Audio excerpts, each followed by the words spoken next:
cœur de l'écho, en partenariat avec la Gazette Nord-Pas-de-Calais, votre journal économique régional. Bonjour à toutes et à tous, ravie de vous retrouver pour une nouvelle émission au cœur de l'écho. Cette semaine, j'ai le plaisir d'accueillir Koussé Vanek, présidente du directoire d'Euratechnologie. Euratechnologie, classée numéro 1 des incubateurs accélérateurs de start-up en France et qui fête ses 15 ans, juste là, le 17 juillet. L'occasion pour nous de revenir sur ce qui a été accompli ces dernières années, mesurer l'impact de l'écosystème sur le territoire et également de dévoiler la feuille de route pour les années à venir. Au cœur de l'écho, Marie Boulanger. Koussé Vanek, bonjour. Bonjour. Merci d'être avec nous en studio aujourd'hui. Alors Koussé Vanek, vous avez rejoint le vaisseau amiral en 2022. Quelles sont vos missions en tant que président du directoire d'Euratechnologie ? Ma mission, c'est vraiment d'emmener Euratechnologie à réaliser sa mission, celle qui est d'accompagner les entrepreneurs pour en faire des champions de tech européens qui créent ensuite de l'emploi sur le territoire. Très bien. Et donc, avant de poser vos valises à Lille, vous aviez un sacré parcours. Vous êtes passé notamment par Danone, le groupe Ricard et également la création d'entreprises. Racontez-nous un petit peu qui vous êtes, Koussé Vanek. Oui, effectivement, moi j'ai travaillé dans tout type d'entreprises différentes en termes de taille. J'ai commencé dans des grands groupes, Danone, Pernod Ricard. J'ai aussi monté une entreprise, ça veut dire que j'ai été à la place des gens qu'on accompagne.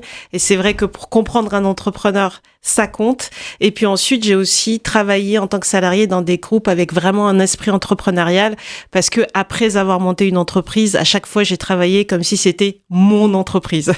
D'accord. Et qu'est-ce qui vous a motivé dans l'idée de rejoindre Euratechnologie ?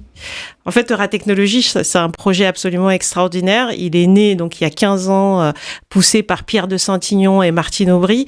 Et c'est vrai que le projet qui était déjà très visionnaire à l'époque.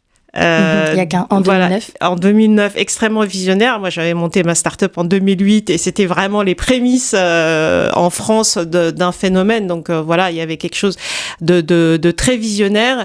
Et moi, ce qui m'a plu dans ce projet, c'est qu'on pouvait l'amener beaucoup plus loin encore. Ça veut dire que le contexte, quand j'ai rejoint Euratechnologie, il avait déjà changé. En 5 ans, il y a eu 5 fois plus d'incubateurs en France. Aujourd'hui, il y a 450 structures d'accompagnement. D'accord. Et donc, ce qui était important pour Euratechnologie, c'est toujours se renouveler, garder la même mission. Donc là, on se donne comme mission 3000 emplois supplémentaires à créer d'ici 4 ans. Toujours fidèle à sa mission, mais il faut toujours renouveler la manière dont on accomplit cette mission parce que le monde, il a changé. Et donc, la manière dont on accompagne nos startups, elle doit évoluer en même temps. Mmh. Et justement, Euratechnologie a connu un développement spectaculaire, comme vous le dites. Est-ce que vous pouvez nous expliquer, pour les auditeurs qui nous écoutent, qu'est-ce que ça représente aujourd'hui Euratechnologie en termes d'emploi, en termes d'entreprise ? Oui, Euratechnologie, c'est aujourd'hui, donc comme on avait vraiment envie à l'occasion des 15 ans d'avoir des chiffres qui soient précis, on a fait appel à EY, qui est un cabinet de consulting, pour vraiment faire cette mesure d'impact et savoir finalement quelle est la caractéristique de ce que Euratechnologie a pu accomplir. Par exemple, au niveau des startups.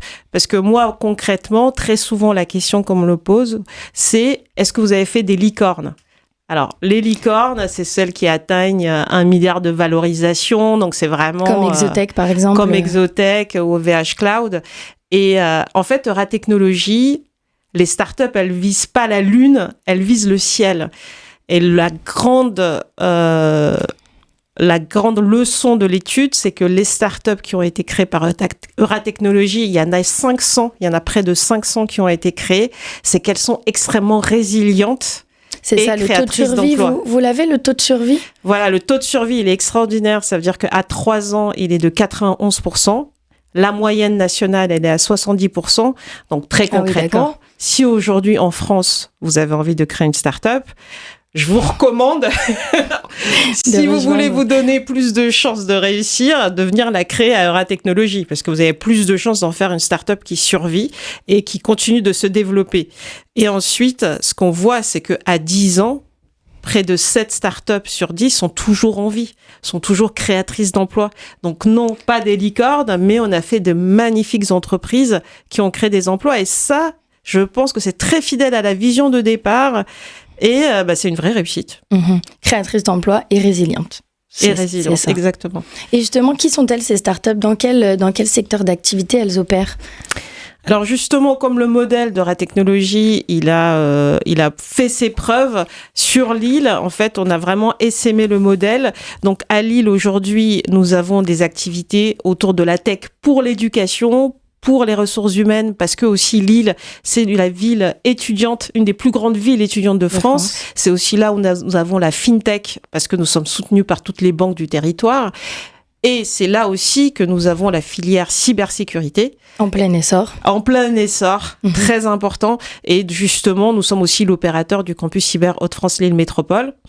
À Roubaix, on est dans les anciens locaux de la Redoute. Donc, vous imaginez bien qu'on fait de la tech pour l'avenir du retail. C'est là aussi qu'on travaille sur la chaîne bâtimentaire, comment la décarboner. Et on s'est installé aussi à Saint-Quentin, en plein territoire industriel. Et là, on fait de la robotique, de l'industrie. Et enfin, à Willems, en plein champ. C'est là qu'on travaille la tech pour l'agriculture. Et je me permets de donner juste une très belle histoire de Ratechnologie qui est Suncrop, qui justement fait des stations météo destinées aux agriculteurs. Cette start-up, elle est née en 2016. Elle a été accompagnée par Ratechnologie qui ont bénéficié de nos locaux gratuitement, de l'accompagnement gratuit, donc qui est permis par la MEL, par exemple, qui subventionne cette activité, permis par la région. Et ensuite, avec le succès, ils ont pris des locaux chez nous, de plus en plus grands. Et il y a 2 ans, ils ont atteint 100 salariés et ils ont loué un immeuble dans la zone Euratechnologie, parce que donc Euratechnologie, c'est important de comprendre, c'est un incubateur accélérateur dans un bâtiment, mais c'est aussi le nom d'un quartier d'affaires tech. Et donc Suncrop, avec son succès, qui s'implante dans la zone, qui prend un bâtiment, ça permet de créer le lien, c'est-à-dire qu'il reste en lien avec notre écosystème et il vient tout le temps pour donner des conseils aux porteurs de projets, pour les aiguiller. Et c'est comme ça qu'on crée un écosystème de start-up, parce que c'est pas à chaque promotion des nouveaux qui sont en autonomie. Ça marche parce qu'il y a des gens qui investissent dans les start-up, qui les aident, qui leur disent fais ci, fais ça, rencontre telle personne. Et c'est là qu'on crée les conditions du succès pour les nouvelles générations. C'est ça toute la force de Ratechnologie, c'est que gravite autour des start-up, des grands groupes, des ETI. Vous confirmez, dans le quartier d'affaires, aujourd'hui, on ne retrouve pas que des startups, du coup. Dans le quartier d'affaires, en fait, il s'est développé de 2 manières. Il s'est développé par des entreprises donc tech exogènes qui sont venues s'implanter. Et donc, par exemple, nous avons des grandes entreprises comme IBM, Capgemini qui se sont implantées. Mais nous avons aussi des organismes de recherche comme l'INRIA, comme le CEATech, le CITC. Et puis, nous avons aussi ce parcours, comme celui de Suncrop, de start-up, qui, en grossissant, vient de s'implanter dans la zone. Et donc, ce qu'on voit aujourd'hui, et c'est vraiment là où on peut se dire qu'il y a un renouveau économique qui est concret, c'est que aujourd'hui, dans ce quartier d'affaires, nous avons 650 entreprises.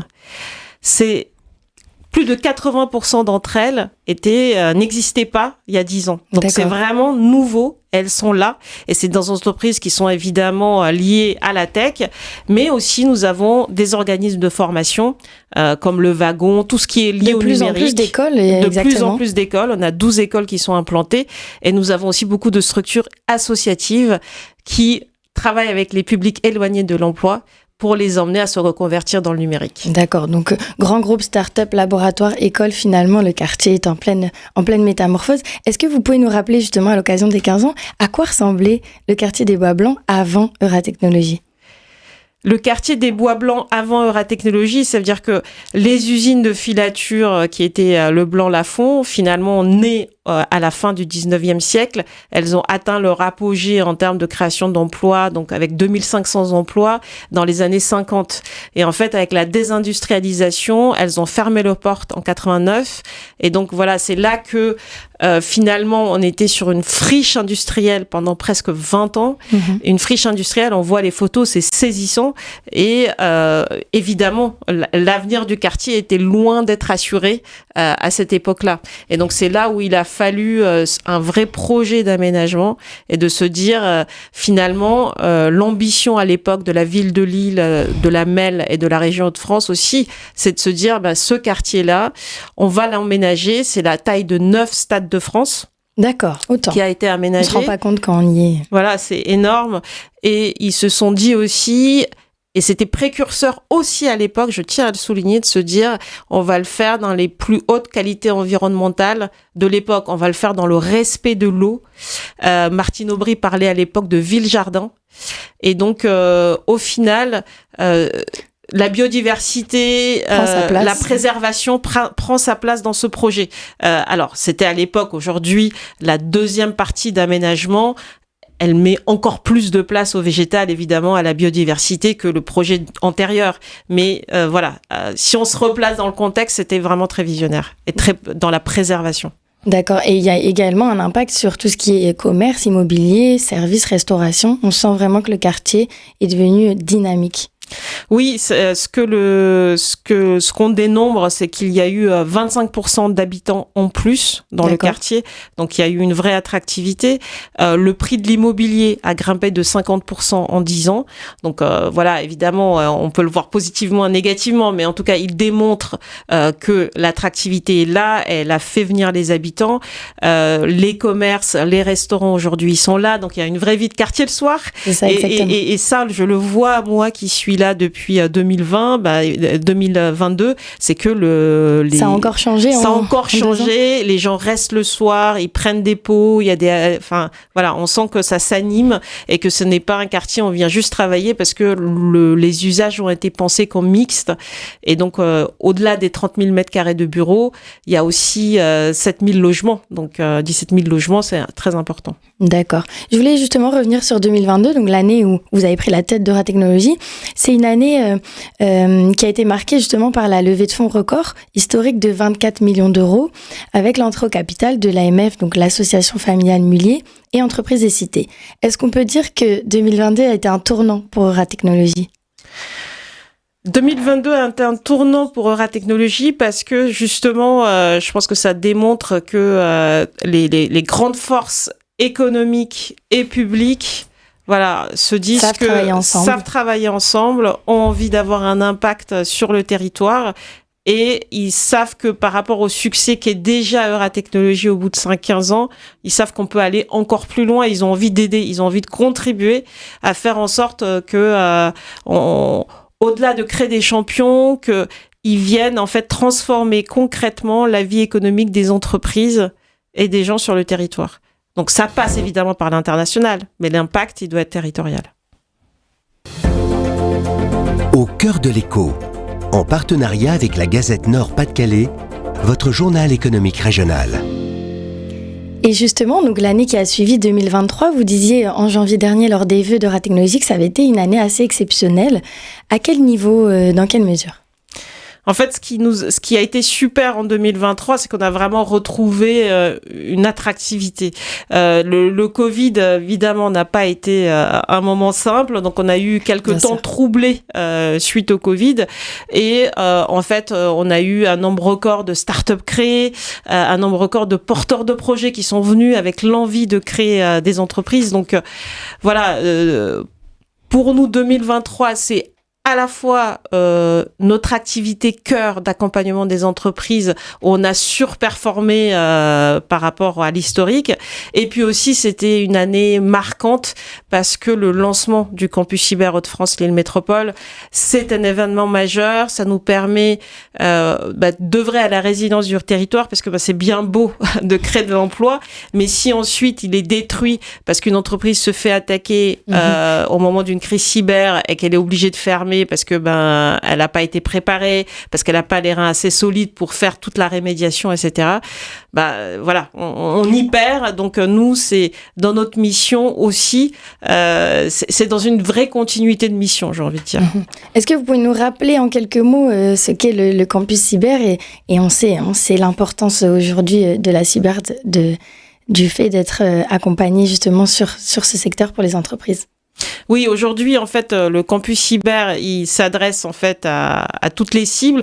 Par exemple, si il fédère les acteurs publics et privés vraiment autour de la cybersécurité, il veut faire aussi l'essor d'une filière cyber au niveau régional.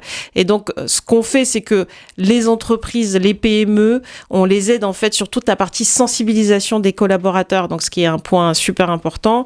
Et Première étape, on les oriente ensuite dans les diagnostics sur les prestations prestataires sur les aides, sur comment, en fait, ils peuvent structurer leur démarche de cybersécurité, en particulier au niveau des PME. Et puis ensuite, il y a vraiment un volet enfin, ça, c'est vraiment tout ce qui permet d'éviter les crises, ou en tout cas d'être préparé au mieux.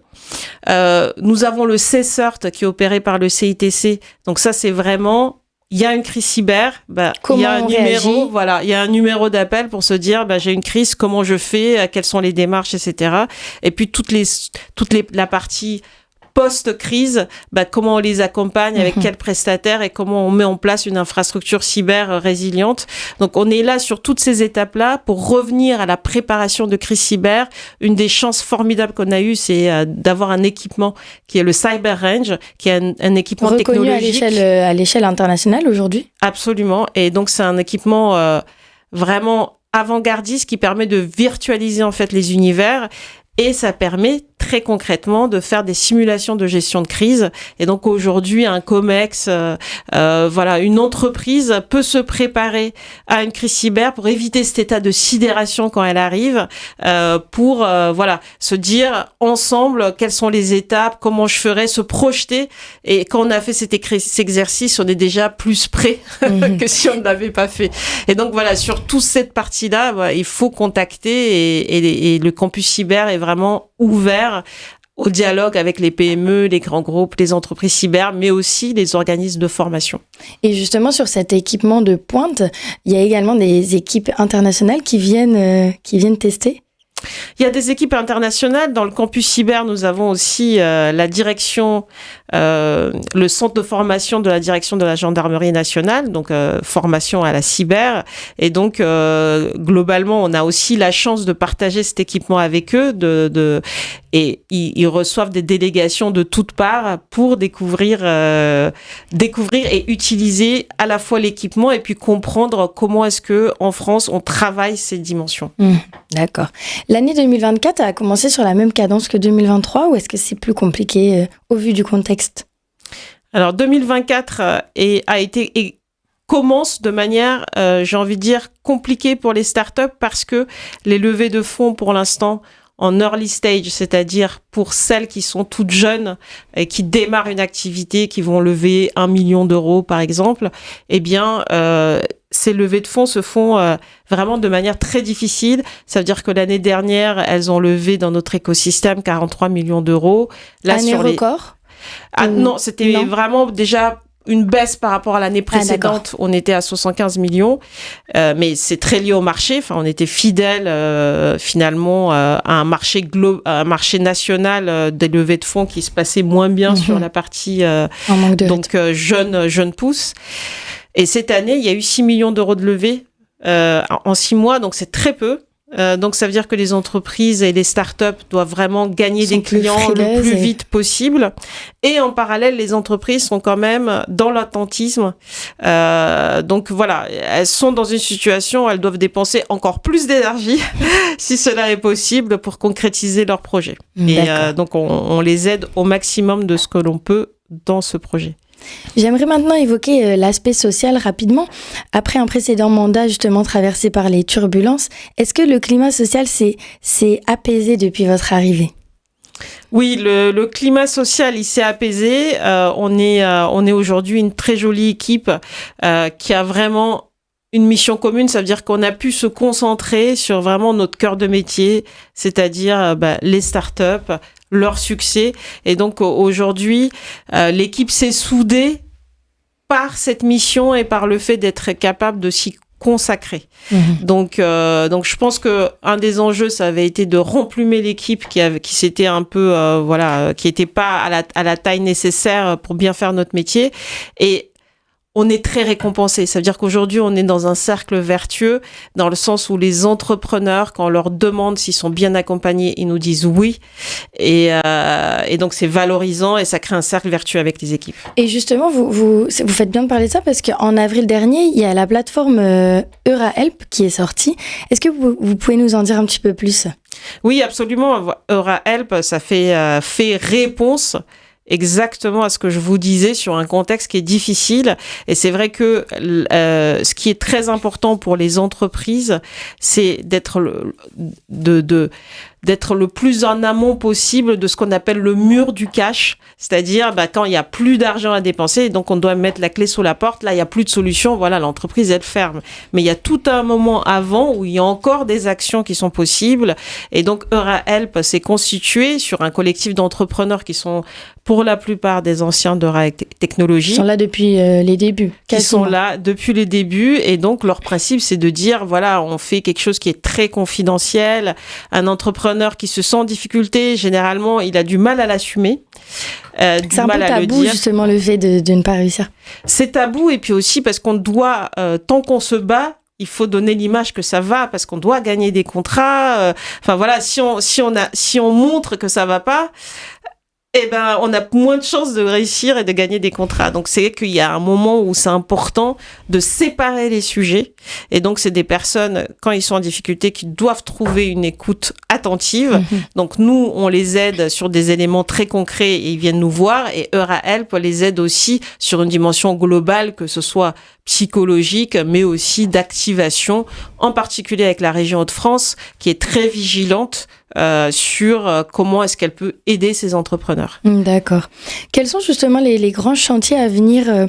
Est-ce que c'est le rayonnement à l'international? Est-ce que c'est toujours plus de nouveaux programmes? Quels sont les axes de développement pour Euratechnologies? Aujourd'hui, nos axes de développement, ils sont aussi très lié à l'évolution finalement de la tech. Ça veut dire que nous, on souhaite et on continue de travailler pour avoir plus de startups deep tech autour de l'intelligence artificielle, et aussi des startups qui vont œuvrer toujours plus pour la transition environnementale, sachant que les deux sont pas excluants. Bien au contraire, ça travaille de concert. Et puis aussi, bien sûr, la cybersécurité reste un axe super majeur. Donc voilà, nous, on a envie que les startups qu'on crée fassent vraiment la différence. Et donc, on a démarré déjà sur cette feuille de route de contenu technologique. Et je pense qu'on aura de belles choses à donner en termes d'actualité au fur et à mesure. D'accord. Donc là, justement, vous venez de fêter vos 15 ans. Qu'est-ce qui va se passer dans les semaines à venir? Est-ce que vous pouvez nous expliquer un petit peu?